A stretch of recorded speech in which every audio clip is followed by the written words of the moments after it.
ლობიო ძვირია თუ იაფია, ამაზე დაიყვანოთ მთელი კუჭის ამბავზე დაიყვანოთ მთელი თქვენი ქვეყნის ამბავი. აი ყველაზე ბიშოვი რაღაცეები რაც არის რომ აბა იგი ბავშვებს პური არა ვერ ჭამედა რა დროს ჩემპიონატია და ის გაძვირდა 5 თეთრით და 5 ლარით და რაღაცა რა. ჩემს ძმასაც რო კონდეს 7 მილიონი მიღებული საპარტნიორო ფონდიდან და რომელსაც არ თხოვენ და აჩუქებენ, ხო, შეიძლება მეწმანად ყოფილიყავი, მაგრამ არა ვარ. დავაგინო ეხლა დედა შუაკუჭიმაზე გადაცემაში რომ არა ძმას აქვს საჯარო დადასტურებული რა 7 მილიონი აქვს მიღებული? კი, რა თქმა უნდა, სესხია იყო საპარტნიორო ფონდიდან, რომელიც არ მოხდა.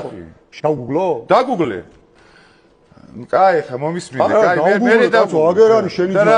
რა. ამერიკაში უნდა გაეტანა ღვინო საბოლოოში არ ჩამოიცხა ეს ფული. და თავად ლევან გაჩეჩილაძე ამბობს, რომ მართალია სახელმწიფო მის პროექტში კომერციულ რისკს იღებს, მაგრამ წარმატების შემთხვევაში ეს პროექტი ქვეყანას მნიშვნელოვან სარგებლობას მოუტანს. საბოლოოში არც ერთი ღვინო ამერიკაში არ გასულა. საწერია 7 მილიონი.